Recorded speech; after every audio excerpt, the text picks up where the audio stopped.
So hello again and welcome back, or welcome for the first time if this is your first time here for the Elegantly Raw Tidbits. Monday to Fridays at this time, same place, and on my Elegantly Raw Dorit YouTube channel as well. I am so glad to be speaking about belief systems today. Why is this? What are your belief systems? Have you ever questioned any of them? And having questioned them, have you found any of them to no longer serve you? And if they no longer serve you, is it because they were false constructs in the first place that you simply adopted and inherited from your parents, grandparents, caretaker, teachers, media, society at large, movies, books, best friends, people we didn't like, people who harmed us? Do our belief systems come from that? A lot of it does, unfortunately, yes. But are we being harmed by everyone who brings their belief systems into our own energy field? This is something that I've been thinking about since I was a child. Because I was very aware of nature and nature's incredible bounty, nature's amazing generosity, and almost stability. And I saw the grown-ups around me living out their belief systems, and I was aghast, absolutely aghast. And I didn't understand why, when we were little children, we were taken to a movie theater and we were shown a film, an extremely graphic film about fires and what to do in a fire and how fires come about and how it's so easy to light something on fire. And it was a film for us to learn safety.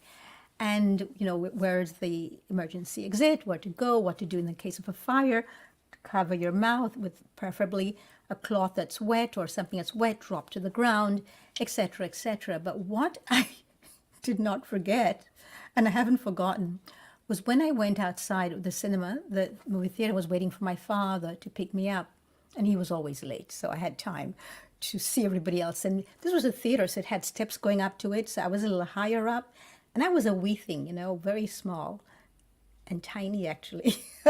I was told, but I never felt tiny. And so I was up here, so I could almost in the same level of the face level as the adults that were passing by below on the sidewalk. And I noticed as soon as I went out, there was a man walking with this piece of paper on fire in between his mouth, and he had his fingers here on either side of it. He was smoking a cigarette. And I was absolutely astounded, and I immediately shouted to the teacher who had taken us there, look, he's on fire. And she said, no, he's just smoking a cigarette. And I said, what? Remember, I was very small. And I said, what? And she explained to me that some people will light these things that comes in, roll it in paper and light it and put it in their mouth. And I remember very vividly that in the film we just saw, it said it's not the fire that usually kills us unless we are there and we get burnt up in it. It's the smoke from the fire, and it's the smoke that is so harmful. And I said, but look at all that smoke coming out of him. And she said, yes, he's inhaling it. And I said, but we were just told not to inhale that fire and to put this wet cloth preferably over our mouth and our nostrils and stay low so the smoke doesn't come to us in its huge, in that, you know, its full strength, and get out into the fresh air as soon as possible. He's out in the fresh air and he's lighting something on fire. And she kept talking to me and reassuring me that it was okay. And I just thought, What about that film I just saw? And so that's the first time that I recall for myself realizing that people's belief systems have nothing to do with truth. And that we become our belief systems and we will defend them as much as we possibly can get away with, and that they make no sense whatsoever. So already I started questioning all the belief systems of all the adult world, everything, one of them. So my question for you today is, what belief systems have been handed down to you that you've now claimed as your own, and they are creating a peril for you in living your own life authentically? Is your life authentically yours? Or is it a construct of all the many belief systems that you've been handed down and inherited from others? And what do you do to break this pattern, if so? If you're feeling any angst, if you're feeling disconnected, if you feel any kind of distress or malaise in any way, it's quite possible that your life is not congruent with the belief systems that you have inherited, and they're not your own. And how do we know they're not our own? Look at our language. Our language betrays us all the time. I studied linguistics because I was fascinated by the language of adults and how the language that they spoke did not fit their actions. And that was when I was older, of course, when I went to university.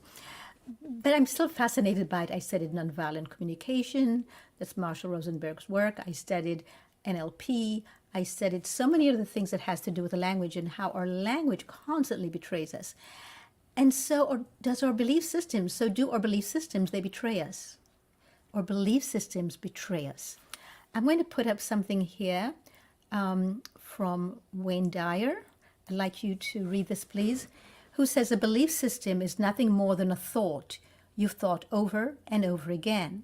So yes, when we think about something over and over and over again, what happens is that it ends up becoming for us a belief, and we believe it. You know, I don't remember who said that if you repeat something, any nonsense, over and over again, and when people are listening to you, eventually they will believe it and it becomes a truth. Governments do it all the time. Corporations live by that. PR and marketing. Isn't that what that is? So I'm going to put something else up here. And I do not know who said this, unfortunately, but I love this. I'm asking you today to break the systems. If they kill your art, if they kill your spirit, your creativity, and if necessary, please think of walking alone. Walk your own walk. Talk your own talk. Think your own thoughts. It's not easy. It means we have to detox and purify and cleanse. And I did 3 separate videos like this about the differences between purification, detoxification, and cleansing. So hopefully you can find them. You definitely can find them on my Elegantly Raw Dorit YouTube channel. And please think about doing that. So Shannon L. Adler said, Alder said, it is not until you change your identity to match your life blueprint that you will understand why everything in the past never worked. It never worked because those were not your belief systems. So I'm going to be doing a series of how to first of all, navigate this very perilous path, and then how to excavate, go on an archaeological dig of your thoughts and your feelings and find out which ones are not authentically yours, how to excavate them, bring them to light, let them go, and find out what is your own bliss. So please join me here, and I look forward to more of this with you. In the meantime, please write down below what belief systems you believe are not your own, which ones would you really wish to give up right now, and how will you go about that? Or if you need help going about it, let us know and we will respond to you in the comments as well. So thank you for being with me today. I look forward to so many more of these elegantly raw tidbits with you.